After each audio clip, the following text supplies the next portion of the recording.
Blomcast. Turning points in history. Wendepunkte in der Geschichte. Hello and welcome to the Blomcast, the podcast in which I, Philip Blom, look at turning points in history. I've taken a little break recording because I've been working on a new book, and that has taken all my concentration, and I thought perhaps in recompense I'd tell you a little bit about this book, because it might also occupy the next few episodes of this podcast, which partly depends on how much you want to hear about it. But the question I asked myself for this new book, which is being published in Germany soon, or in German soon actually, in Austria, right in Vienna, and will be published in other languages in due course. The question I've been asking myself is about the possibility of a new Enlightenment. It's something that a lot of people talk about, and I always think not very well. We don't just need a reminder of the old principles of the Enlightenment. We don't just need to rehash the debates of the 18th century. We do need something different in the 21st century, but I personally think there is a rich source of inspiration there. There is a rich source of arguments and debates and narratives in the Enlightenment that I would like to share with you. But before we can go there, I think there's a lot to unpack, first of all. First of all, what's the Enlightenment in the first place? Also, the Enlightenment has been quite severely criticized, especially in the 20th century, but really already since the beginning of the Enlightenment, and certainly since the Romantics. And the post-colonial studies have questioned the Enlightenment. Feminism has questioned the Enlightenment. People like Theodor Adorno and Max Horkheimer have questioned and criticized the Enlightenment. So there's a lot to work with there and to work through there in order to come to a question whether an Enlightenment is indeed something that we may need today, and why we may need it today. So let's start at the beginning. Let's start with the question, what are we actually talking about? Because the Enlightenment sounds lovely, and we need a new Enlightenment is a sentence that few people can disagree with. But on the other hand, we are living among the consequences of that Enlightenment, and that is a very complex and contradictory experience. And so perhaps let's just remind ourselves of what the historical phenomenon actually was, and perhaps also, very crucially, what it wasn't. Because I think what most people, or at least many people, regard as the Enlightenment is actually quite a severely mutilated form of this historical phenomenon. So, first things first, the Enlightenment is definitely not enlightenment in this sort of esoteric spiritual tradition of finding the ultimate truth and finding inner peace and things like that. If you're interested in that, go ahead and search, but this is definitely the wrong podcast for you. The Enlightenment we're talking about here is at the same time something historically more precise and also something quite uncertain, and that is partly what makes it interesting. What is the Enlightenment? What is the historical Enlightenment? Well, it is something that started in Europe, and it started during the 17th century. It depends who you ask when it really started and who were the basic figures. But if you think of Francis Bacon, if you think of René Descartes, then these people take you into the early 17th century when some key ideas of the Enlightenment were formulated. And these key ideas, first of all, had something to do with the fact that you needed to use your reason to understand the world. You needed to think, you needed to combine logically, you needed to find out and do research and then come to a truth. Well, of course you say, what else would you do? But that's exactly the point, because until then, if you wanted to explain the world, at least in Christian Europe, and in many other religions as well, in many other religions with a highly developed written culture, if you wanted to explain the world, you looked at the Bible. So when people wanted to know whether the sun revolves around the earth or the other way around, they looked at the story of the siege of Jericho and Joshua commanding the sun to stand still in the sky. And they say, well, if it can be commanded to stand still, that means it otherwise must be on the move. So obviously the sun, as you can see with your eye, moves around the sun. Around the earth, of course. Now, then came a gentleman called Galileo Galilei, an Italian, who used a newfangled instrument, a telescope, something that was only invented at the beginning of the 17th century and only became available then, and looked into the sky and began to make systematic observations, and came to the conclusion that whatever the Bible said, that couldn't be so. And this is one beginning of the Enlightenment, and it is also one beginning that shows a very important connection here, and that is a connection between science and technology and society and thinking and ideas, because without the telescope or without the microscope, which was invented at a similar time, without Newton's theory of gravity, without the first experiments with a vacuum, without the first dissections, public dissections of people, of bodies in medicine in the Netherlands. Without all these things, the Enlightenment would not have been possible. But they created the preconditions for a more rational exploration of the world. Just as exploring other continents meant that all of a sudden not only did you need reliable maps and you needed simply reliable information, never mind what its, shall we say, religious status was, but also, of course, the discovery of new continents, or at least the finding the way to these new continents, because they had been discovered before by other people, but this contact with these new continents brought in so many things, so many animals and plants, and so many accounts of civilizations and great cultures that the Bible had nothing to say about.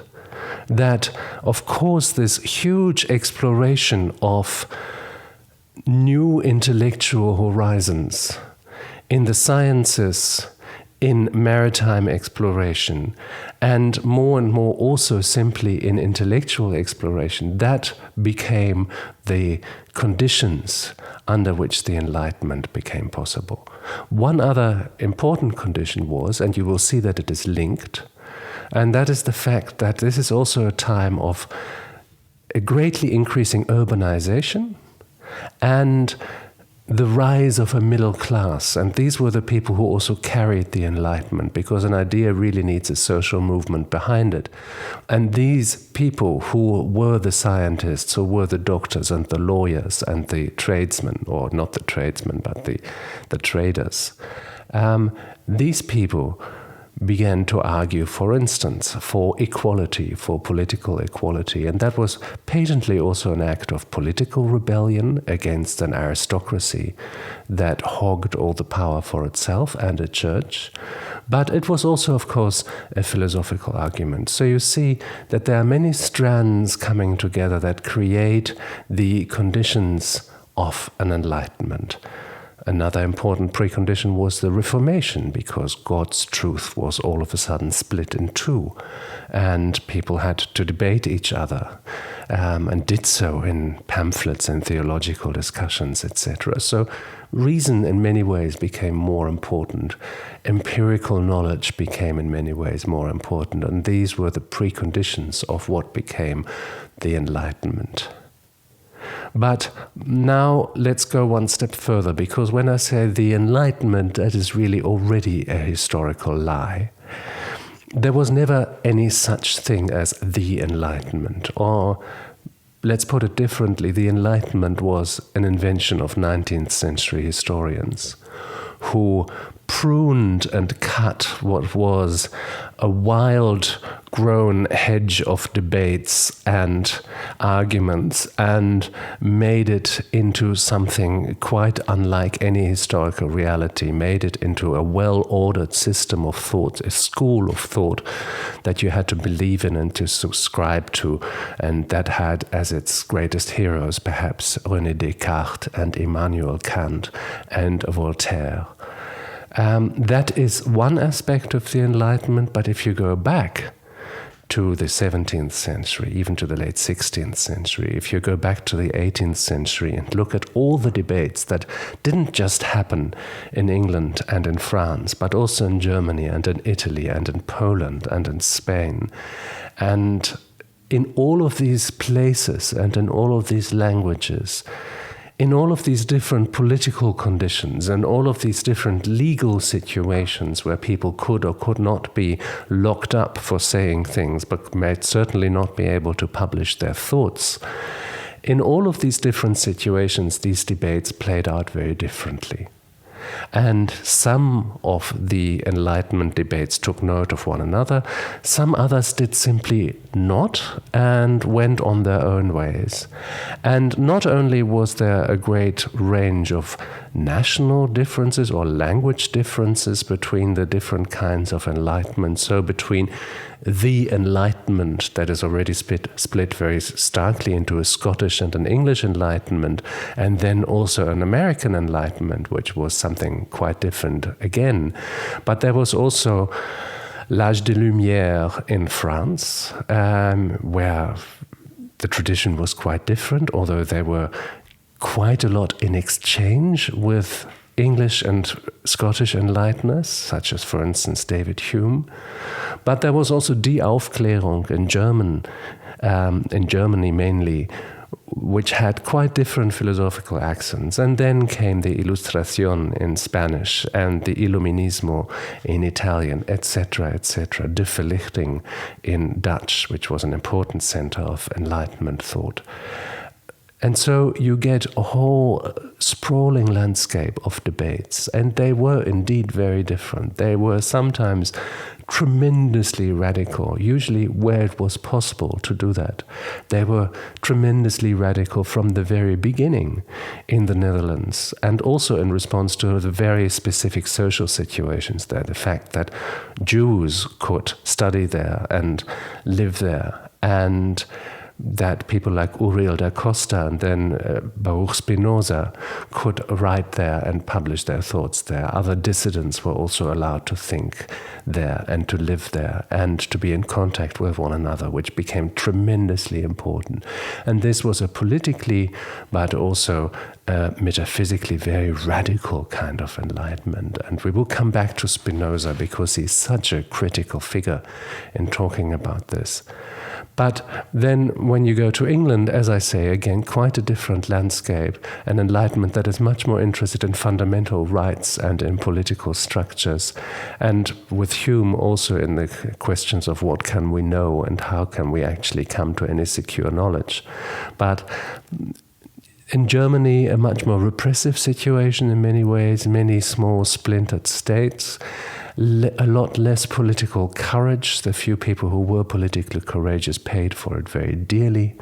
And so you get a whole range of debates, and they range from a sort of inner religious theological argument about being a little bit more reasonable and using reason much more in biblical interpretation and perhaps putting less emphasis on miracles, to a fully blown atheism that said that God is a trick that the powerful play on the powerless, and there was never any such God, and that the entire universe is only made of matter and is completely devoid of meaning, and so is human life.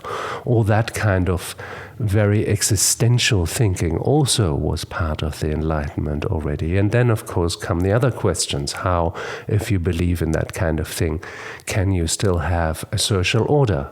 How can you have a morality or an ethics? And these were questions that were very hotly debated at the time. So here we've got one historical enlightenment. And what connected all those different enlightenments?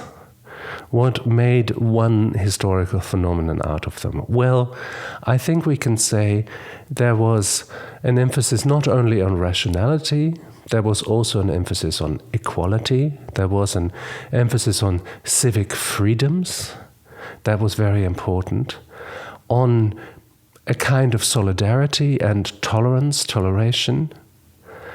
And these things became very politically critical because, as you know, the French Revolution is one of the more famous results of this enlightenment, consequences of this enlightenment, although perhaps just of one of its branches. But these thoughts were properly revolutionary. To believe in human equality was a revolutionary thought, because until then everybody knew that the moral order was based on human inequality, on the fact that hierarchies were natural, that God had given power to certain people and not to others, had given his truth to certain people and not to others, that of course an aristocrat was better than a peasant, and a man than a woman, and a Christian than a heathen. And so to break that and to say, but all people are born equal in value and in rights, that was a very radical step.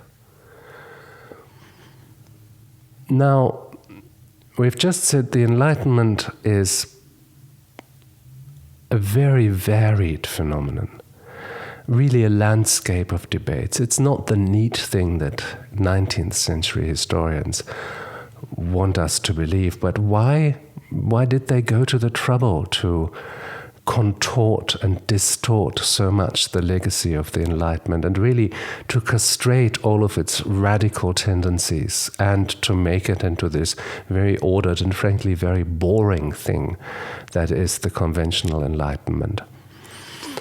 Well, I think that goes back to the idea that we just mentioned, that the Enlightenment was also based in a social revolution of a rising bourgeoisie who also wanted to argue their position in society, their claim to power and influence, etc.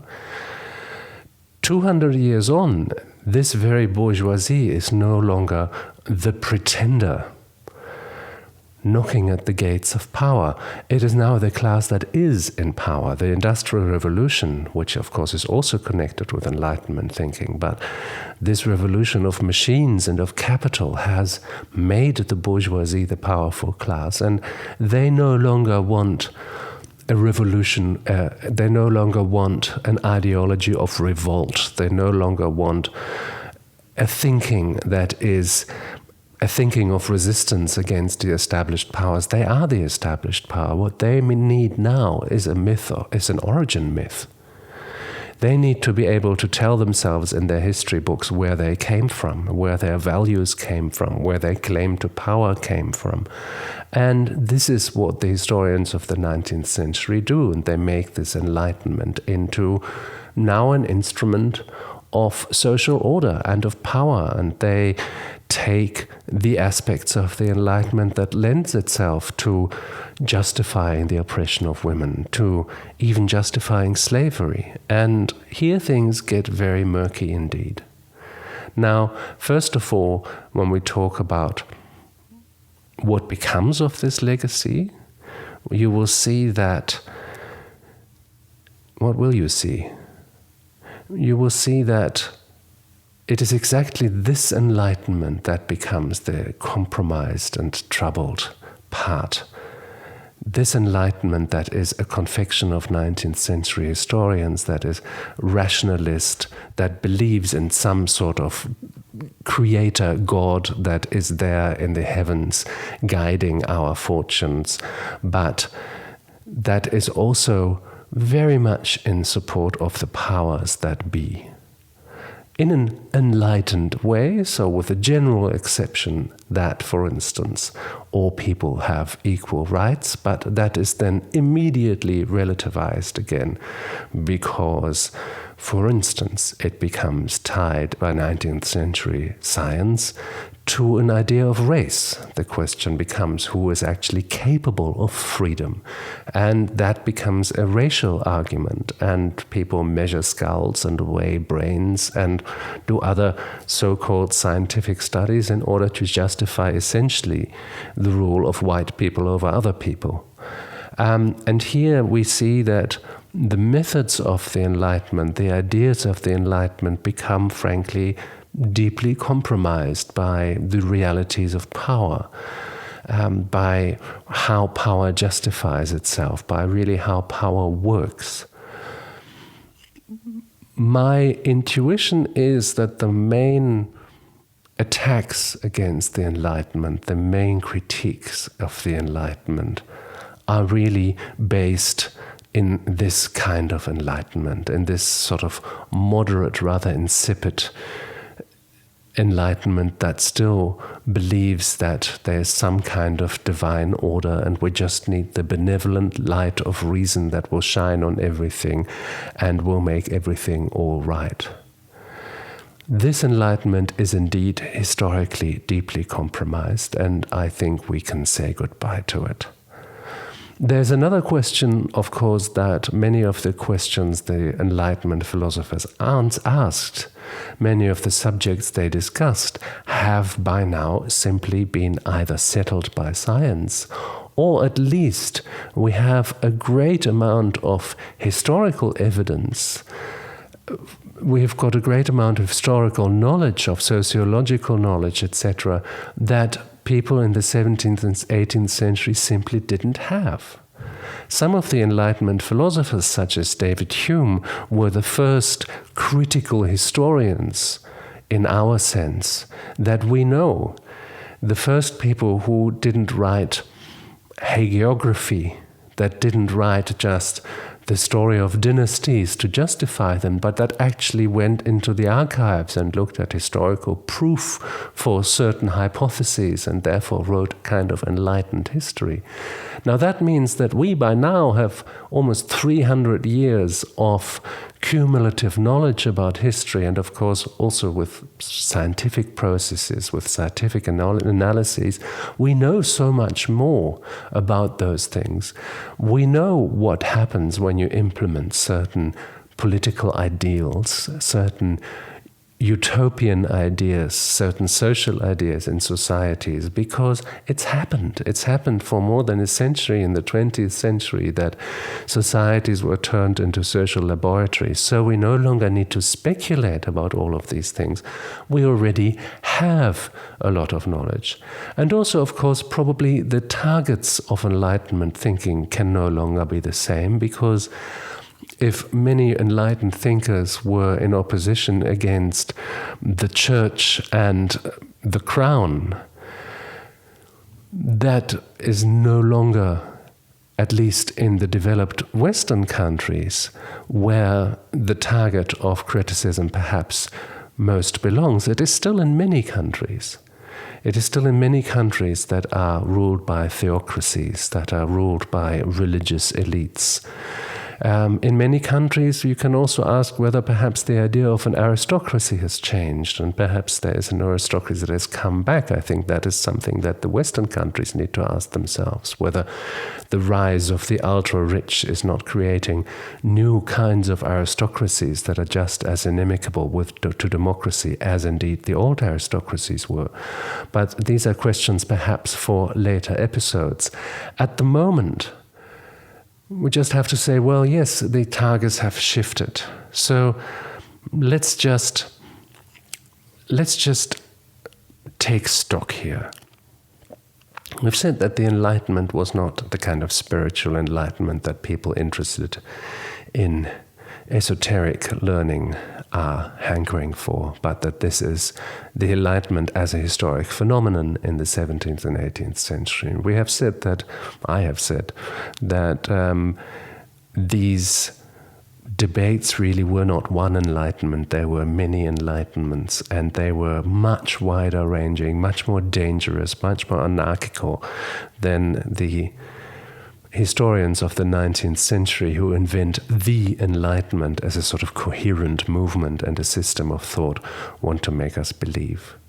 And I've also said that this Enlightenment was very severely compromised by becoming, frankly, an accomplice to historical injustice and to breaking the very ideals and principles that the Enlightenment thinkers themselves had fought for. But I also believe that this is really just one aspect of the Enlightenment, and that the Enlightenment as a historic phenomenon is so much richer.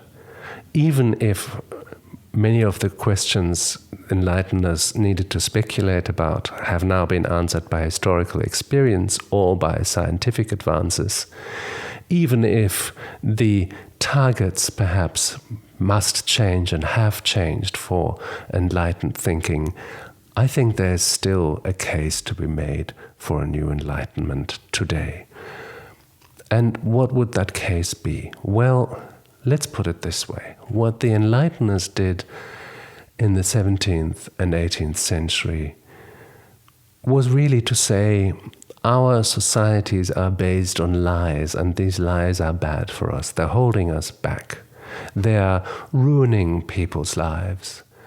And that is what the Enlighteners fought against. That is the meat, really, of their debates, how that can be addressed, how that can be remedied. And I think that is very much a question for us today. How can we fight against the lies of our societies, which are now not only ruining people's lives, but arguably are destroying natural systems to a degree that we will no longer have a life in them. So the urgency has become a lot bigger.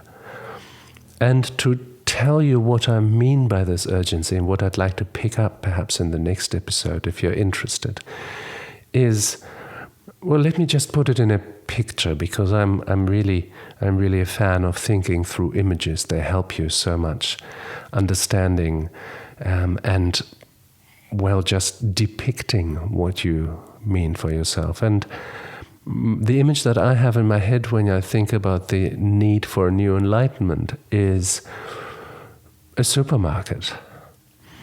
A supermarket is the one place where people who live in cities come in contact with the products of what you might call the land, with agricultural production, with what goes on in the landscape and indeed in global landscapes because of globalized food supplies.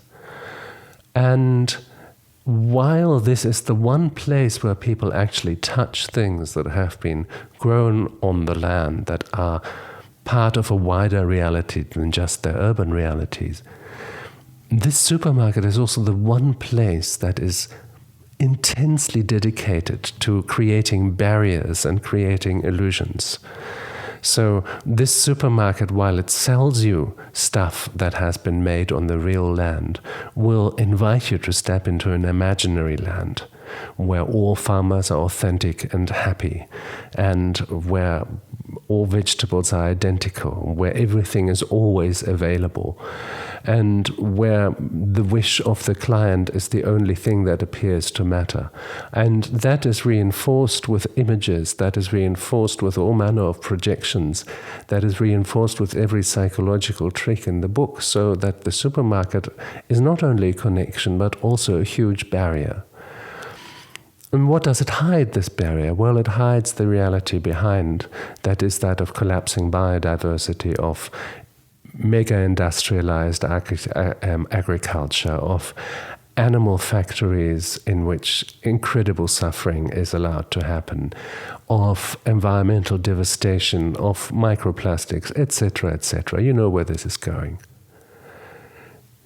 Now, the problem is, if you're inside the supermarket and its projections, there's no way that you can act in a way that is appropriate to the reality outside. If you are shielded from this reality, if there are all these resources that devoted at not making you see that reality, then you are doomed and you cannot actually act in a way that is appropriate and that may be necessary for your survival in the world outside on which you are dependent for your survival.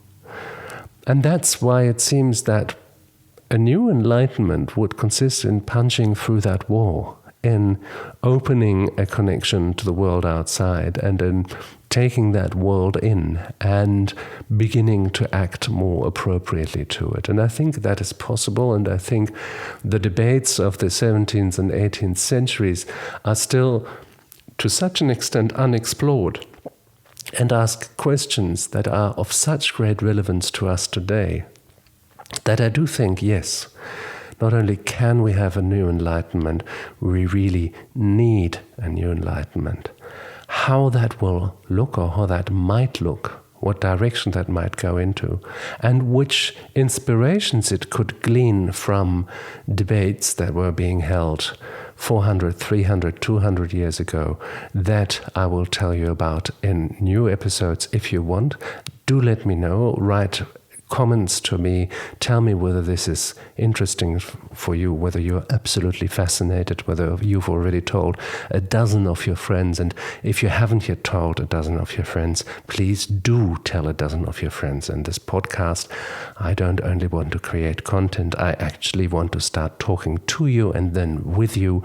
I want this to be another discussion. If the First Enlightenment was a landscape of debate, well, we need more debate, we need more conversation. So I'm looking forward to speaking to you again in the next episode. And in the meantime, like this episode, subscribe to it, subscribe to this podcast, and leave me comments so that I know where to go next.